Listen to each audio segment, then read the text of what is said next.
A single message left unanswered. A silence that spoke louder than any goodbye. And in that silence, something snapped. This is not just another story of heartbreak. It's the chilling case of how ghosting, a modern digital rejection, spiraled into obsession, rage, and ultimately bloodshed. But the question remains. Can a single seen but not replied lead someone to kill? Stay with us, because what begins as a fleeting romance in the digital age becomes one of the most shocking crimes of passion in recent history. Before we unravel this descent into darkness, don't forget to subscribe to Dark Passion, where love, obsession, and tragedy collide in stories you'll never forget. In the summer of 2019, in the bustling city of Austin, Texas, two lives crossed paths through the glow of a smartphone screen. Emma Hayes, 27, was an ambitious marketing executive. Outgoing, witty, and magnetic in her charm, she carried herself with confidence both online and offline. Friends described her as the type of woman who could light up a room, but also one who wasn't afraid to cut ties when something didn't feel right. On the other end was Jason Miller, 30, a freelance software developer. Jason was quieter, brooding, and highly intelligent, but he carried an aura of social awkwardness. To many, he seemed introverted, an outsider trying to find connection in a world that often overlooked him. They matched on a dating app in May 2019. Their conversations were long, intense, and sometimes deeply personal. Within a week, they met in person. By their second date, Jason was already telling Emma that he felt something he hadn't felt in years. But what Jason considered a soul-deep connection, Emma saw as something lighter, fun, perhaps short-lived. To her, Jason was interesting but not her forever. And by July, after 2 months of seeing each other, Emma quietly began to pull away. At first it was small things. A slower response to texts, shorter replies, canceling a date with a vague excuse, and finally, the digital wall of silence. She ghosted him. For most people, ghosting is painful, frustrating, even cruel, but not lethal. For Jason, however, it became the spark that ignited an inferno. By mid-July, Jason's behavior shifted. He began sending Emma dozens of unanswered messages. "Why aren't you talking to me? I thought we had something real. Please just say something." When silence persisted, his tone turned darker. "You can't just ignore me. People don't treat me like this." Friends of Emma later recalled how she laughed off his persistence, brushing it aside as just a guy who couldn't take a hint. What she didn't know, what no one knew, was how quickly Jason's obsession was curdling into something far more dangerous. Because behind the screen, Jason wasn't just hurt. He was planning. And by the end of that summer, Emma Hayes would be found dead in her apartment, her final conversation with Jason etched forever in her unread messages folder. What drove Jason from heartbreak to homicide? And how did investigators piece together the final, fatal hours of Emma's life? Don't go anywhere. Subscribe now so you never miss the next chapter of Ghosted to the Grave, where we peel back the layers of obsession that led to one woman's tragic end. At first glance, Emma Hayes and Jason Miller were an unlikely pair. She thrived in the spotlight, he preferred the shadows. She was spontaneous, darting from happy hours to weekend hikes with friends. He was meticulous, more comfortable debugging code at 2 a.m. than mingling at parties. Yet sometimes, it's exactly those contrasts that create an electric pull. Emma grew up in Dallas in a close-knit family, the eldest of 3 siblings. Independent by nature, she carved out her own path early. After graduating from the University of Texas with a degree in communications, she landed a promising job at a rising tech firm in Austin. Her colleagues described her as someone who always kept moving forward. Breakups never slowed her down. She'd simply say, "If it's not right, why waste time?" That mindset carried into her dating life. Apps like Tinder and Bumble were, for Emma, ways to meet new people without heavy expectations. But behind her confident exterior was a softer side. Emma often confided in friends that she longed for something real, a connection deeper than casual flings. She wanted a partner who could match her ambition but also ground her with steadiness. Jason's childhood painted a starkly different picture. Born in Houston to a fractured family, he was raised primarily by his mother after his parents' bitter divorce. Introverted and socially anxious, Jason found solace in technology. Computers never judged, never rejected. By his teens, he had developed impressive coding skills, eventually freelancing as a software developer. Financially stable but emotionally stunted, he struggled with intimacy. Friends were few, relationships even fewer. When Jason swiped right on Emma's profile, he saw more than just a match. He saw possibility, a doorway into the life he always wanted but never had. Their first date was at a coffee shop on South Congress. Emma later told her roommate that Jason was different, awkward, but sweet. He listened intently, remembered details, and seemed genuinely fascinated by her stories. Jason, meanwhile, left that date convinced he had met his soulmate. In his mind, every laugh, every lingering glance was proof that Emma was the one. Over the next 2 months, their relationship accelerated. Jason sent long, thoughtful messages late at night. He cooked for Emma at his apartment, carefully plating dishes as if to impress. Emma appreciated the effort, but she also noticed Jason's intensity. He asked where she was constantly. He seemed disappointed if she chose to spend time with friends instead of him. At first, Emma brushed it off as eagerness, but soon she began to feel suffocated. By July, Emma's tone had changed. She became distant, hesitant. Her best friend Kara remembered Emma saying, "He's nice but it feels heavy. Like he needs me more than I can give." Emma decided to step back. Instead of confrontation, she chose the modern escape, silence. She stopped answering Jason's calls. She left his texts unread. To her, it was the cleanest way to move on. But to Jason, it was abandonment. The unanswered pings on his phone weren't just silence. They were daggers. His mind twisted Emma's quiet withdrawal into betrayal. In his journal, later found by investigators, he scribbled, "She knew what she meant to me. She knew and she still walked away." Emma thought ghosting would make him drift away quietly. Instead, it pulled him in deeper, feeding a growing obsession that no one around him could see. Because Jason wasn't just mourning a breakup. He was rewriting the story in his head, turning rejection into revenge. The summer heat of Austin was about to boil over. Soon, Emma's attempt at a clean break would ignite a storm that no one could stop. If this story grips you, hit subscribe to Dark Passion now, because the next chapter takes us straight into the terrifying night when love turned lethal. The night Emma Hayes died began like so many others, ordinary, unremarkable. But by the time the sun rose over Austin the next morning, a nightmare had unfolded that would haunt the city for years to come. It was July 19, 2019. Emma had just wrapped up a long week at work. She planned a quiet evening in her apartment, a glass of wine, her favorite Netflix series, and an early night. Her friends had invited her out, but she declined. "I just need a break," she texted Kara. Meanwhile, across town, Jason was unraveling.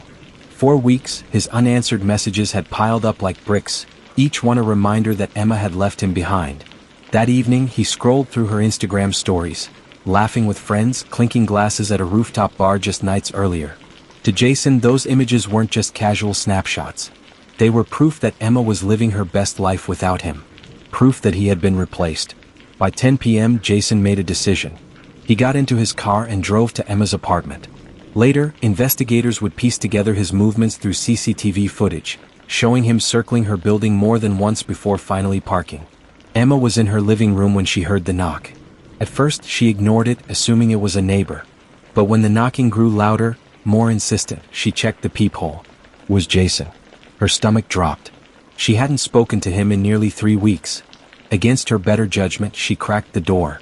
"Jason, it's late. You shouldn't be here," she said, her voice firm but not unkind. Jason's face was tense, his eyes bloodshot. "I just need to talk. 5 minutes. Please." Emma hesitated. Part of her wanted to shut the door. Another part, the empathetic part that always struggled with confrontation, let him in. That decision would be her last mistake. Inside, the air grew thick with tension. Jason's words tumbled out in a rush, accusations, pleas, declarations of love twisted into anger. "You said you felt something. You don't just disappear on someone like that," he snapped. Emma tried to keep her composure. "Jason, it wasn't working. I'm sorry if I hurt you, but this isn't healthy." Her calmness only enraged him further. Jason felt dismissed, discarded. His hands trembled, his voice cracked between desperation and fury. "You don't get to decide when it ends. Not like this." Emma stood ready to show him out. "You need to leave." That's when Jason snapped. What happened next unfolded in seconds but left a permanent scar. Jason grabbed Emma by the arm, his grip iron tight. She shouted, trying to break free, but he shoved her against the wall. A neighbor later testified to hearing muffled thuds, a woman scream, and then silence. Jason's rage, boiling for weeks, erupted. He struck Emma repeatedly, his fists fueled by betrayal and obsession. She collapsed, fighting to breathe, her phone just out of reach on the table. When it was over, Emma lay motionless on the floor of her apartment. Jason, chest heaving, stared down at the woman he once claimed to love. In the stillness, he realized what he had done. Love hadn't just died, it had been annihilated. Panic set in. Jason grabbed Emma's phone, scrolled through her last conversations, and then hurled it against the wall. He wiped down surfaces in a frantic attempt to erase his presence. At 2:13 a.m., security cameras captured Jason leaving the apartment complex. His hoodie was pulled tight around his face, his gait hurried but deliberate. Emma's body wouldn't be discovered until nearly 18 hours later. Her roommate, returning from a weekend trip, unlocked the door and was greeted by a scene she would never forget. For those 18 hours, Emma's friends thought she was simply offline. Texts went unanswered, but that wasn't unusual. Calls went to voicemail, which they chalked up to a dead phone. But while the outside world remained oblivious, Emma's apartment held the grim evidence of her final hours. And Jason? He was already crafting his alibi. When investigators arrived, they unraveled a trail of evidence Jason never imagined he'd left behind. But the most chilling clue wasn't physical, it was digital. Want to know how detectives cracked the case wide open? Make sure you subscribe to Dark Passion so you don't miss the investigation that turns suspicion into certainty. The discovery of Emma Hayes' body on the evening of July 20th sent shockwaves through her quiet Austin apartment complex. Her roommate, Kara, had returned from a weekend trip to San Antonio expecting laughter and wine. Instead, she stepped into silence, broken only by the low hum of the air conditioner. When she pushed open Emma's bedroom door, the scene froze her in place. Within minutes, Kara was on the phone with 911, her voice trembling. "There's blood. She's not breathing. Please hurry." Detectives from the Austin Police Department arrived within the hour. Crime scene tape went up, neighbors gathered in hushed clusters, and officers moved in and out of the unit with measured urgency. Emma lay in the living room, her body showing clear signs of assault. The medical examiner would later confirm blunt force trauma as the cause of death. But even in those first moments, investigators sensed this was no random break-in or burglary. Nothing of significant value had been taken. Her laptop sat on the desk, her purse untouched, and her jewelry box still closed. The scene pointed not to theft, but rage. A personal crime. And in crimes of passion, the suspect list often begins with those closest to the victim. Detectives spoke with Kara first. Through tears, she explained Emma's recent dating history, specifically mentioning Jason Miller. She said he was intense, like too much. She was trying to pull away, but he wouldn't let go. Other friends echoed the same concerns. Jason had texted Emma obsessively. Emma had once joked, "If I don't answer, he'll send 3 more messages just in case my phone magically comes back to life." That fixation now looked far less harmless.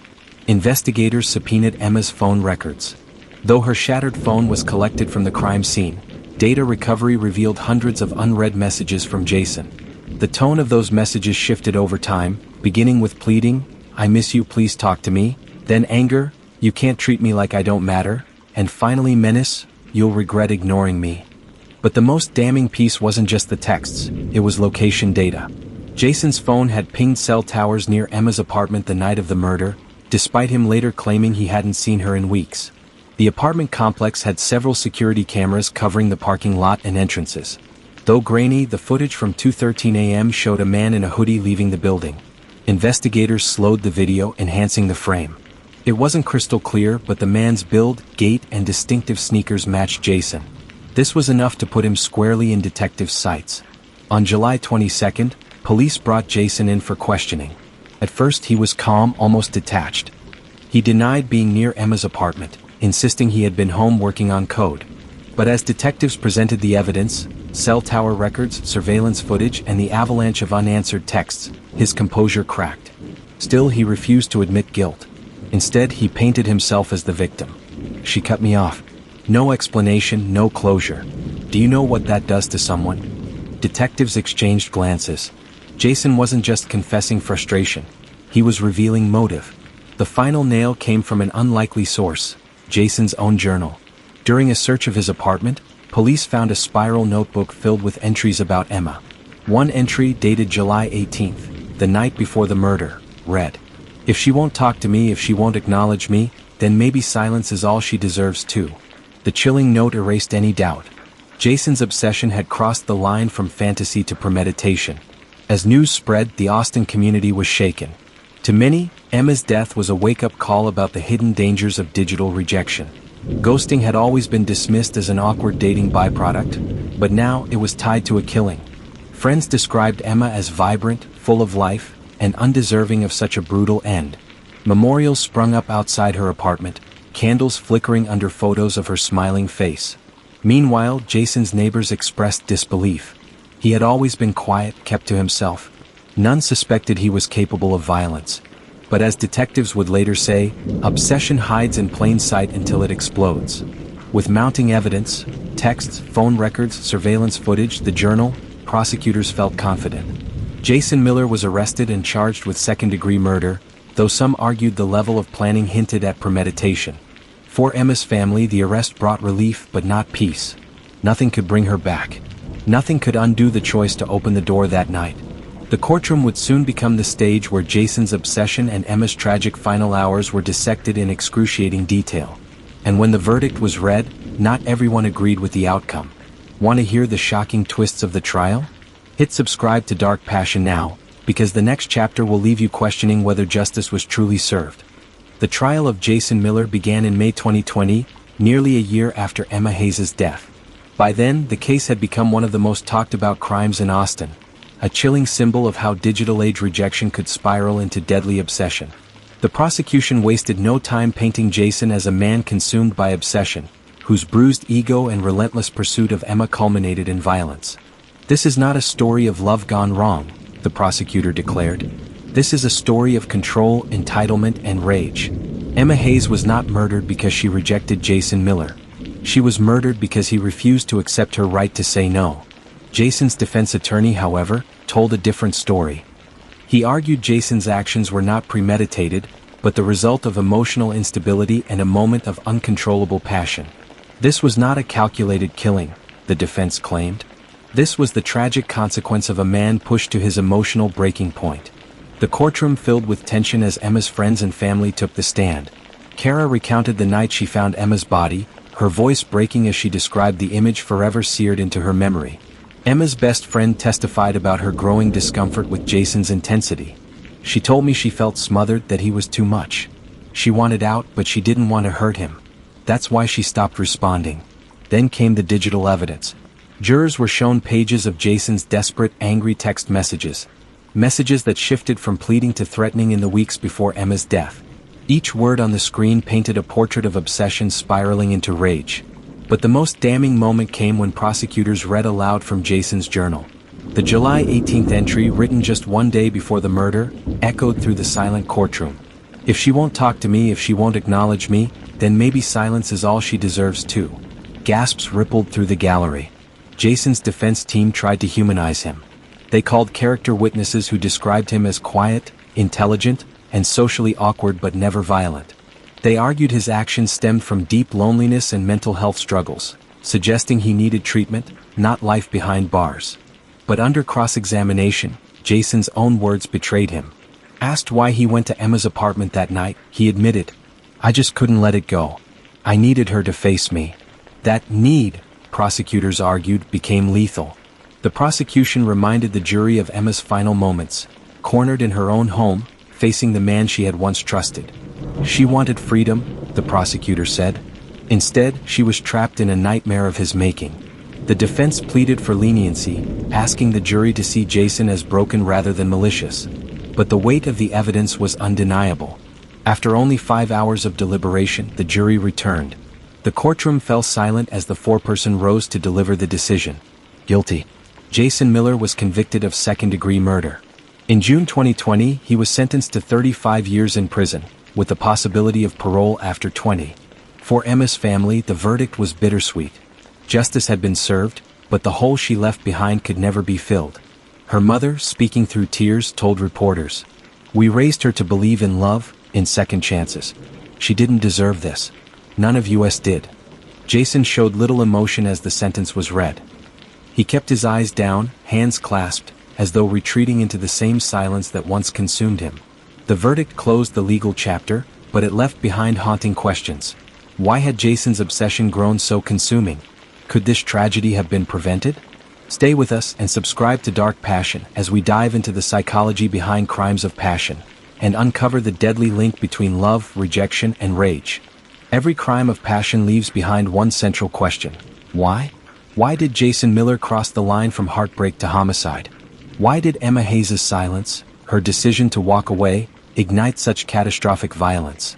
The answers lie not just in their relationship, but in the dangerous psychology of obsession, rejection, and entitlement.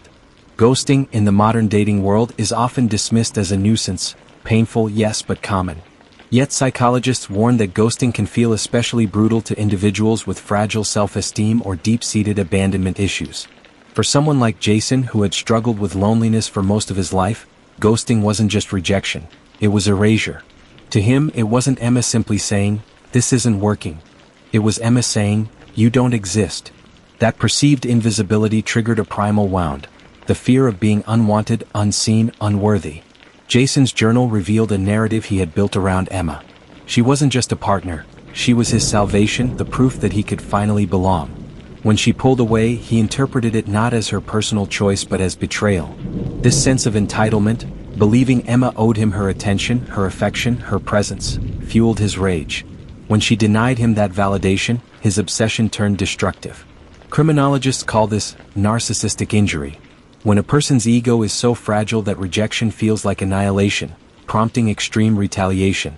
Unlike calculated, cold-blooded killings, crimes of passion erupt in the heat of overwhelming emotion. Jason's actions fit the pattern perfectly. A confrontation, escalating anger, and a violent outburst triggered by rejection. But what makes his case chilling is the hybrid of passion and planning. His journal entry the night before suggests premeditation, while his eruption in Emma's apartment reveals impulsivity. He straddled both worlds, planning to confront her, yet exploding in uncontrollable violence when faced with her final refusal. Emma's murder isn't an isolated tragedy. Experts say crimes rooted in rejection are rising in the digital age, where relationships form and dissolve quickly, often without closure. Technology amplifies obsession. With social media, Jason could watch Emma live her life without him, fueling his anger with every photo and status update. The distance created by ghosting didn't dissolve the bond, it magnified his fixation. At its core, Jason's crime was the result of three volatile ingredients. Abandonment wounds from a fractured past. Obsessive attachment, turning Emma into an object of salvation rather than a partner. Entitlement and rage, unable to accept her autonomy and ending the relationship. Together, these forces created the perfect storm, one that ended with Emma's life cut short. Psychologists warn us, obsession often masquerades as love. But love respects choice, obsession punishes it. Emma's silence should have ended the story. Instead, it became the spark that consumed them both. And yet, even after the verdict, Emma's story lingers. What can we learn from her tragedy? What does it say about modern love, and the thin line between passion and destruction? For that final reflection, don't forget to subscribe to Dark Passion, where we close this story with the haunting truth.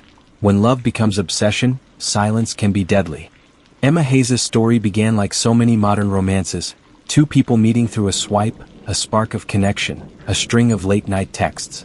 But it ended in silence, shattered by obsession that mistook rejection for betrayal. Her tragedy reminds us of a truth that is as old as love itself. Passion can heal, inspire, and bring joy, but when it curdles into obsession, it becomes a weapon. Jason Miller believed he was fighting for love. In reality, he was fighting against Emma's right to walk away. His need for control drowned out her voice, until her silence became permanent. In the end, ghosting didn't kill Emma. Entitlement did. And in that entitlement, we see a reflection of a darker side of human desire, the refusal to let go no matter the cost. As we close this case, we're left with a chilling lesson.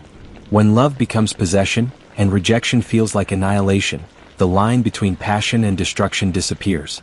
If Emma's story struck you as deeply as it struck us, subscribe to Dark Passion. Every week, we uncover true stories where love, obsession, and tragedy collide, reminders of just how dangerous the human heart can be.